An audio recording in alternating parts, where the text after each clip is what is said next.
going to a different economy, and we're going to be learning more about that as we go. But clearly, we're learning that things can be done from remote locations. We're learning that technology can replace people even more than we thought.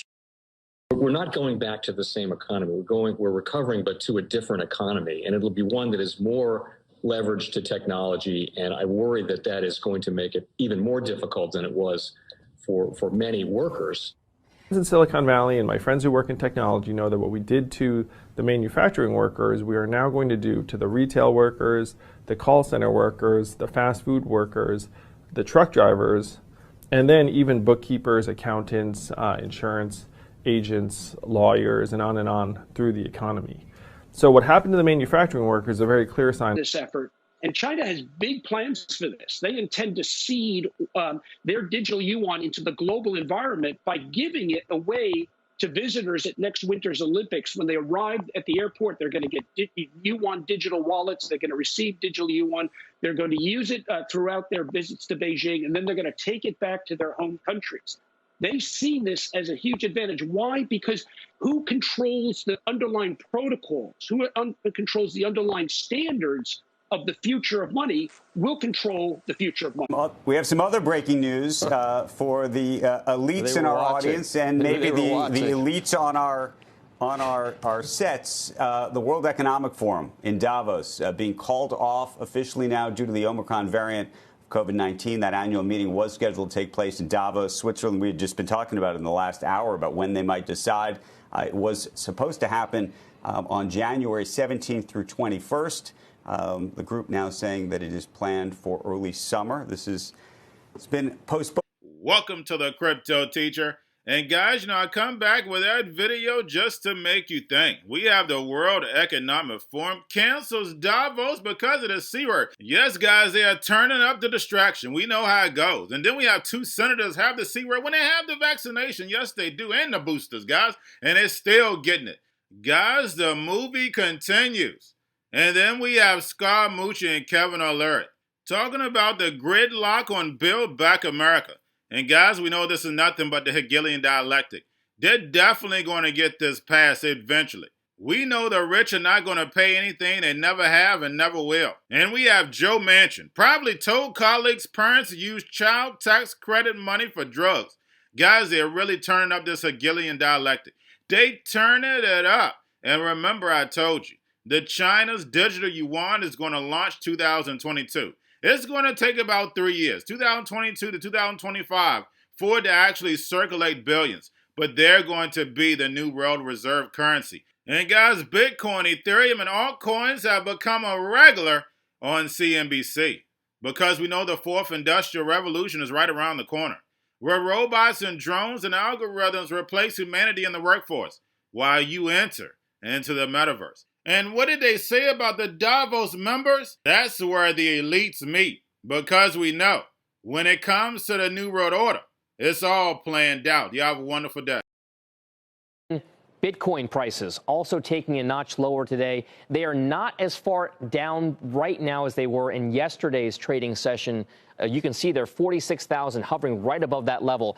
If we got any lower, roughly 45,600 or so was the level that we saw at the lows yesterday. If you get beyond that, you got to go all the way back to October 1st, roughly, when those low prices hit there. So watch Bitcoin prices, 46,079, off about 1.5%. Other of the smaller tokens and coins, Andrew, Becky, Joe, like Ethereum, like Solana, are off, showing a little bit more volatility to the downside. So keep it on those prices as we send things back over to you. You're not, I can't see on my monitor, Anthony, but are you nodding? I imagine you must be nodding, or not. Well, listen, I mean, gridlock is very good for the markets. Kevin is right about that.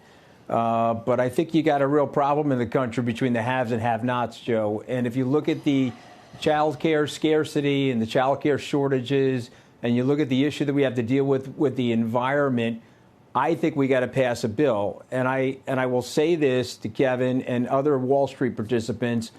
We've grown the Fed balance sheet $5 trillion in the last 21 months. And yet, when you think about what we're doing for middle and lower income people, I don't think we're there yet. And I think we need to have more legs on the stool. And so hopefully they'll get back to the legislative process and pass something that will help middle and lower income people. And listen, it's great for me. I don't have to pay extra taxes as a result of this. It's probably good for the markets. Kevin is probably also right about the gridlock being good for the markets. But I'm just talking about not left or right, but what's right or wrong for the country. We need to get things passed to help the middle and lower income people in our society. Kevin? You know, the problem, and we've always had this, and I don't want to be a skeptic, but I am just because I've learned over many, many decades. When you task the government with solving individual problems in any strata of society, there's so much waste. I estimate that in a social program, just normal government spending, I'd say 1/3 is wasted. When you get into social programs at the municipal level or at the state level, 50% of that money is completely wasted. It's incredibly inefficient. It always goes to the bottom line to say, let's make this economy really efficient and competitive, and it will absorb all those that wish to work. I am not against what Anthony's saying. Of course, you want to help people that are in need, but how you do it should be debated. Government is very, very wasteful. And I think we've burned through a lot of cash that was not efficiently used. We got to stop doing that. We did that this morning. And now we should focus on these issues on a more constructive basis. Even corporations today give more towards social support than they did just 24 months ago. Maybe that's a great thing. But broad sweeping strategies to try and get rid of issues around diversity, or I don't mean diversity, I mean the fact that we have such a delta in wealth. I agree with that. But how you fix it is the problem. The most powerful person in the world is the storyteller. The storyteller sets the vision, values, and agenda of an entire generation to come. Steve Jobs. And guys, you know I truly believe in this. When you look at the New World Order, they're the storytellers. And that's the reason why I wrote my New World Order book. But guys, now it's time to change the current generation. And I wrote 3 kids' books. You know, I love the Trinity because I understand the power that's in it. So I have 3 books. We have an opportunity to change the generation, to educate, not just me, but I want to show you that I take action on a daily basis. And I want you to take action on a daily basis. Whether it's your job, whether it's in your community, we have an opportunity right now to educate the masses. I posted this on my Twitter account. Please share, but this is a short clip of the 3 books. There's going to be a clothing line and action figures. Please get these books for your kids, nephews, cousins, friends, so therefore we can start the re-education now. Because as we see, the 4th Industrial Revolution foundation is definitely here. Robots, algorithms, drones, taking humanity out the picture. We have to re-educate. But let's get into the video. Part 1. King Joshua and Grandma Tam save the village. Part 2.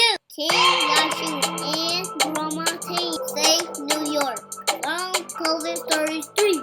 Part 3. King Joshua and Grandma Tam goes to China. It's mandatory to get part 1, part 2, and part 3 of this series. It's time to re-educate Generation Z.